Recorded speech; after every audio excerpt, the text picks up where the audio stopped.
brevemente antes de comenzar la exposición que voy a leer. Habitualmente no leo, pero es que no quiero saltarme ningún detalle de lo que estamos proponiendo porque hemos puesto mucha delicadeza y estudio en este tema y mucho cariño también para hacer propuestas a los niños y niñas que están en situación más vulnerable hoy día y que parece que pasaran, y yo lo digo como periodista, que pasaran cada cierto tiempo en un pic de interés del país, pero es que después vuelve a caer y volvemos y parece que fuera un círculo y no termináramos nunca de zanjar o de apretar. Quiero detenerme poco tiempo en el diagnóstico porque creo que es lo que tenemos todos y todas más claro. Esto es porque distintas instituciones, entre ellas el Congreso, el Ministerio de Salud, el Poder Judicial, la sociedad civil, los medios de comunicación, el propio CENAME, nos han contado que estas residencias están marcadas por riesgo para la integridad física y la salud mental de niños y niñas, el alto nivel de deterioro en la infraestructura y las instalaciones de las residencias, y lo hemos podido comprobar, hacinamiento en los dormitorios y sobrepoblación en residencias. Nos han dicho varios de los colaboradores del CENAME que judicialmente tienen que aceptar niños cuando no tienen más espacio y que es por eso que varias de las instalaciones en distintas partes de Chile, concentradas incluso en algunas regiones, sobrepasan la capacidad máxima.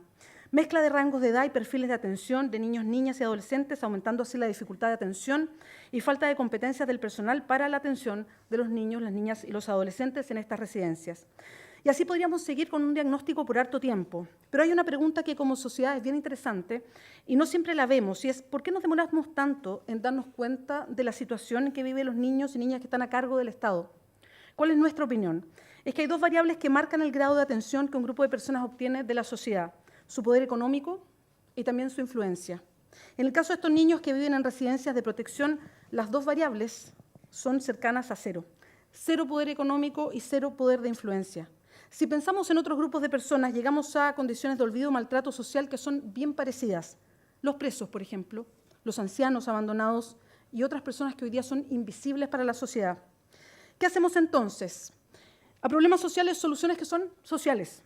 Soluciones que involucran a toda la sociedad, a todos los que estamos acá y mucho más, además, y porque necesitamos también cambiar la mirada de lo que hemos venido haciendo. En nuestro proceso programático del Frente Amplio, en el plebiscito abierto que convocamos para terminar de definir las propuestas y prioridades, una de las 6 áreas de política pública que fue votada por la mayoría absoluta como primera prioridad fue la infancia. Y es por eso que proponemos 5 ejes de trabajo y 10 medidas concretas para cambiar esta situación. ¿Cuáles son estos 5 ejes? El primero, el Estado debe ser el garante principal de los derechos de niñas, niños y adolescentes. Segundo, debemos reemplazar al CENAME por un nuevo sistema de protección especial a la niñez que sea capaz de cuidar y reintegrar socialmente a los niños y niñas, a los adolescentes, a su cargo. Tercero, el enfoque de derechos humanos de la niñez debe marcar todo el quehacer de este sistema en todos sus niveles de funcionamiento. Cuarto, la primera prioridad es la protección y restitución de los derechos de niños, niñas y adolescentes que han sufrido violencia o vulneración en cualquiera de sus formas. Y quinto, protagonismo de las familias de acogida, pensadas en 3 lógicas: familias extendidas, más allá del padre o la madre. ¿Y cuáles son? Y esto es para resumir, porque tenemos 10 minutos. ¿Cuáles son las 10 medidas concretas que miramos a propósito de estos 5 ejes de trabajo? Primero, el Estado deberá asumir la administración total de los centros a través del Ministerio de Desarrollo Social, en tanto le corresponda a este organismo asumir la protección especial de los niños, niñas y adolescentes, reemplazando de esa manera al CENAME.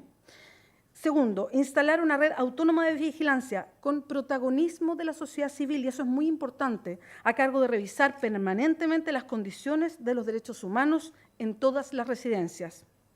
Tercero, todos los niños, niñas y adolescentes en estos centros deberán estar incorporados a la red de protección social, vinculados al Chile Crece Contigo y a programas de salud mental y de integración escolar.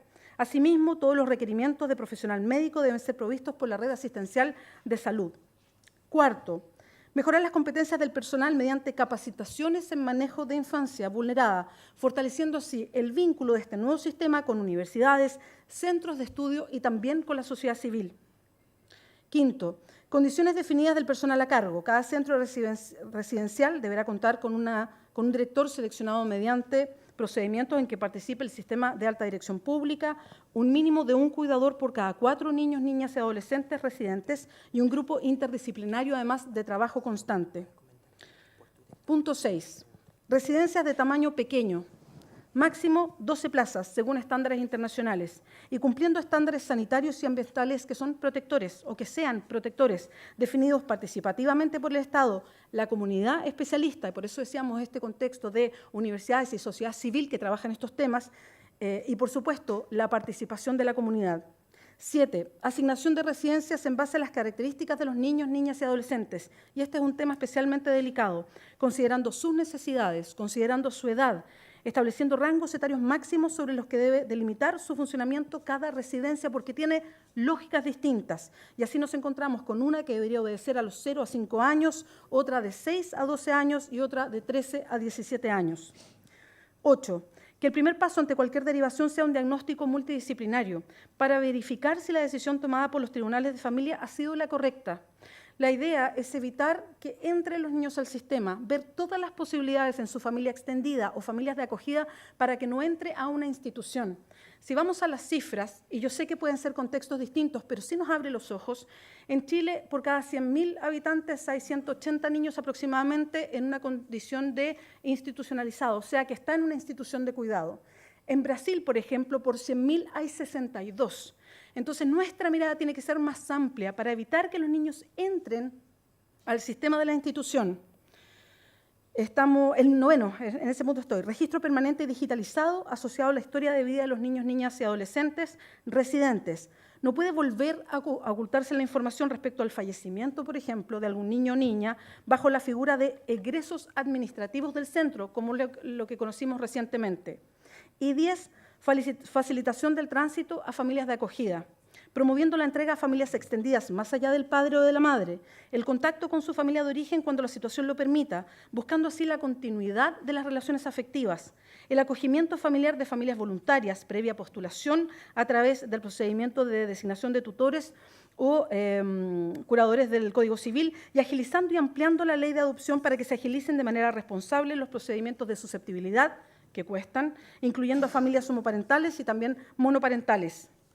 Estas ideas pueden eventualmente coincidir con varias de las que pueden plantear los candidatos y candidatas, porque hay varias que surgen de la experiencia internacional también a propósito de que es un tema sensible en todo el mundo. Y eso siempre va a ser positivo, que tengamos varias líneas de acuerdo.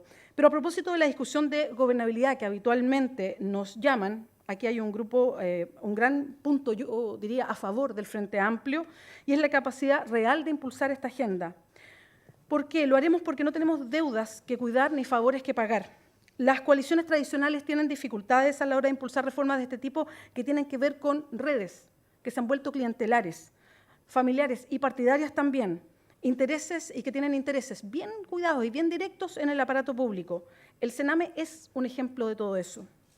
Y es triste porque ya van demasiados gobiernos diciendo que se van a hacer cargo y la verdad es que los avances son insuficientes y saltan a la vista. Desde el gobierno de Patricio Aylwin incluso se está hablando de los derechos de la infancia, pero seguimos con una institucionalidad que es en el tiempo bastante parecida. Llegó entonces la hora de hacer los cambios y queremos asumir este desafío porque los niños, las niñas y los adolescentes no pueden seguir esperando y, más grave aún, no pueden seguir muriendo en manos del Estado. Esto es una urgencia y creo que como tratamos en Chile a los niños, a las niñas y a los adolescentes vulnerables, a los ancianos en mayor condición de vulnerabilidad, a las personas que viven en campamentos o que viven en la calle, a las personas que están privadas de libertad, es básicamente cómo somos como país y cómo somos como sociedad. Y eso nos tiene que dar una lección. Muchas gracias. Beatriz.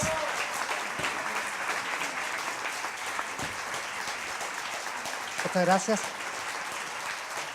Les recuerdo que esta sesión está siendo transmitida por el Facebook del Hogar de Cristo, que se pueden enviar preguntas a través del Facebook con el hashtag del dicho al derecho, a través de Twitter también con el mismo hashtag se puede enviar preguntas para la parte final de este seminario. Beatriz, usted propone 10 medidas en concreto. ¿Cuánto cuestan? ¿De dónde sale la plata? ¿Cómo se financia en la práctica? ¿Qué reasignación presupuestaria se puede hacer para financiarlas?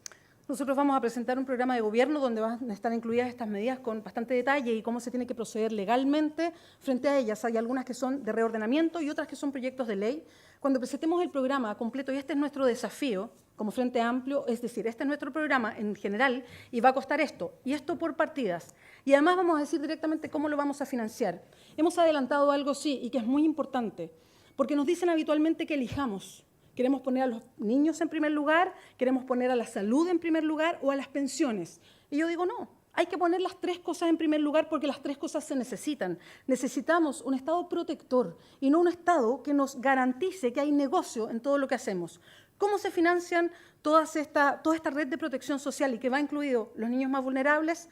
Bueno, obteniendo la plata de los que hoy día tienen más plata. Hoy día el 30% de lo que es este país se queda en las manos de un 1%. El 20% de lo que es este país o de lo que crece este país se queda en manos del 0,1%. Bueno, repartamos esa riqueza que existe. ¿Cómo? Con impuesto a los superricos, un impuesto del 2% por sobre las fortunas de 5 millones de dólares en este país. ¿Saben cuántos son? ¿Cuántas familias tienen más de 5 millones de dólares? Son el 0,7% de los hogares, 4.000 hogares del total de Chile. Y ese solo impuesto recauda entre 4.000 y 6.500 millones de dólares. A ese nivel de concentrada la riqueza está en Chile. Además, lo que queremos es desintegrar los impuestos para que se pague lo justo entre empresas y dueños de empresas. Queremos poner un royalty adecuado y que esté a la altura de los royalties de otros países del mundo de la minería, no sobre las ventas, perdón, no sobre las utilidades, sino sobre las ventas. Queremos también volver a gravar algo que dejó de ponerse como impuesto en la época, en el gobierno de Ricardo Lagos, que fue una transacción a propósito de una ley, que es que haya impuesto las transacciones en bolsa. Somos de los únicos países del mundo que no tenemos impuesto cuando se transa en bolsa. Estamos hablando de las empresas más grandes de Chile. Tenemos un impuesto a la sobreganancia también. Queremos recortar la plata que se gasta en las Fuerzas Armadas y hemos hecho un cálculo que en esos impuestos que van dirigidos a las personas que más ganan en Chile, que no van a dejar de ganar, porque como lo decía el candidato anterior, cuando uno apuesta por los niños, apuesta por las personas que están en una condición más vulnerable, se está creciendo también. Si el crecimiento no es una cifra, el crecimiento somos nosotros, somos nosotras, somos las personas que hacemos este país. Ahí hay que poner la atención a la hora de hablar con crecimiento. Es el derecho que tenemos todos y todas a crecer. Muchas gracias, Beatriz Sánchez.